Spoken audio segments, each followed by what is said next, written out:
अपने घर के 4 वोट नहीं पड़ने, 3 बीवियां और 1 बच्चा, उसको तो वो और सबसे पहले तो ये कि वो गए नहीं हैं, वहीं पर रोके हुए हैं नाके पर। दूसरी जो बात है कि आप जो कह रहे हैं कि मुलाकात क्यों नहीं हुई, तो मैं ये सजेस्ट करूंगा कि ये सवाल आप राना सनाउल्लाह से करें, क्योंकि वो मीडिया पे बैठ के बड़े बड़के मार रहे थे कि वो आएँ, हम उनकी मुलाकात करवा देंगे।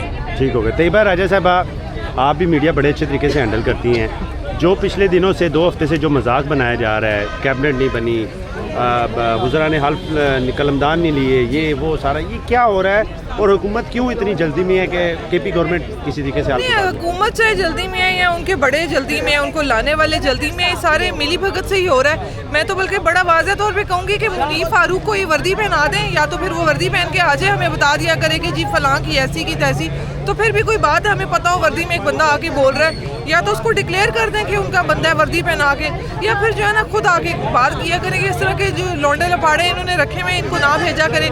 मुनीर फारूक आके कहता है जी सीएम की ऐसी की तैसी, जो कि किसी सहाफ़ी का कहना ही नहीं बनता। दूसरी तरफ राना सनाउल्लाह साहब कहते हैं जी हो जाएगी। पहले ये आपस में तो मुक्का कर लें कि इन्होंने करना क्या है, क्योंकि अभी तक ये अपने जो है ना लेपालक अबुओं से ये लोग निकले ही नहीं है कि एक को उसका वालिद कुछ और कह रहा है और दूसरे को उसका वालिद। तो मेरा ख्याल है कि ये इन लोगों के लिए अब यही ज़ुबान आखिर में बच जाती है, क्योंकि अदब व तहजीब के सारे दायरे पीटीआई के लिए लिख दिए गए जी कि हमने ही सारी अखलाकियात सीखनी है। आप चाहे हमारी बहनों बेटियों को बालों से पकड़ के सड़कों पे घसीटें या हमारे घरों के अंदर घुसें, लेकिन सारी तहजीब हमने दिखानी है। तो ऐसे नहीं होता, इज्जत करेंगे तो इज्जत मिलेगी। पहले ये बताएं कि इस मुल्क में इन्होंने आइन कानून चलने देना है या मार्शल लॉ डिक्लेयर करें, ताकि हमें भी पता हो जी मार्शल लॉ, तो हम फिर कुछ ना भूलें। ठीक होगा। मुझे बताइएगा, मुझे तो लग रहा है तहरीक इंसाफ के लोग काफ़ी घबराए हुए हैं, क्योंकि इकरारुल हसन भी मैदान में आ चुके हैं, जवाद अहमद भी मैदान में आ चुके हैं, और एक और भी कोई है। तो आप लोग इतने खौफजदा क्यों हैं उनके आने से, मुझे पहले ये बताएं। इकरारुल हसन और जो भी आपने नाम लिए, मैंने कल इकरारुल हसन के बेटे की एक वीडियो देखी थी, उसने पूछा कि आपके बाबा की पार्टी, तो उसने कहा कि नहीं मुझे तो एक ही लीडर पसंद है। तो उसी के बेटे पहलाज से वो निदा यासर ने पूछा कि कौन, तो उसने कहा इमरान खान। तो इकरारुल हसन कौन सी पार्टी बनाएगा, उसको तो अपने घर के 4 वोट नहीं पड़ने, 3 बीवियां और 1 बच्चा, उसको तो वो वोट भी नहीं पड़ना, बाकी वोट कहाँ से पड़ने। तो इस तरह के मजाक माजी में भी बहुत हुए हैं, चाहे वो आयशा गुल अलई हो या बाकी सब चींटे चपाड़े, इनसे कोई फ़र्क नहीं पड़ता। ऐसे लोग आते हैं और माजी का ऐसा हो जाते हैं। सबसे बड़ा अब तक जो चेहरा खान साहब के मुखालिफ ला के खड़ा किया गया, वो खान साहब के ही पुराने साथी JKT जहांगीर खान तरीन थे।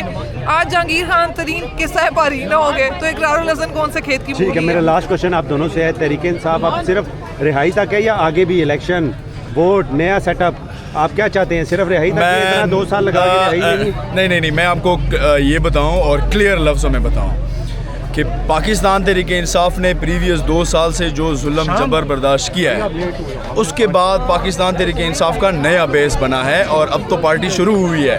अब आगे देखते जाएं कि हम क्या करेंगे, इंशाल्लाह और ज़रूर करेंगे और उनको दिखाएंगे।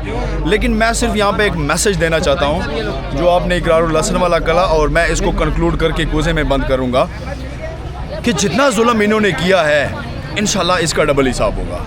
फिर हम उसको बताएंगे कि जेल क्या होती है और गिरफ्तारी क्या होता है, अडियाला जेल के बाहर रोकना क्या होता है, एक बात। दूसरा, इकरारुल हसन के बारे में सिर्फ ये कहूँगा कि जो वो मौलिक को पकड़ा हुआ था किसी केस में, पहले वो उसको जवाब दे दे, फिर बाद में पार्टी बनाए। शुक्रिया, बहुत शुक्रिया।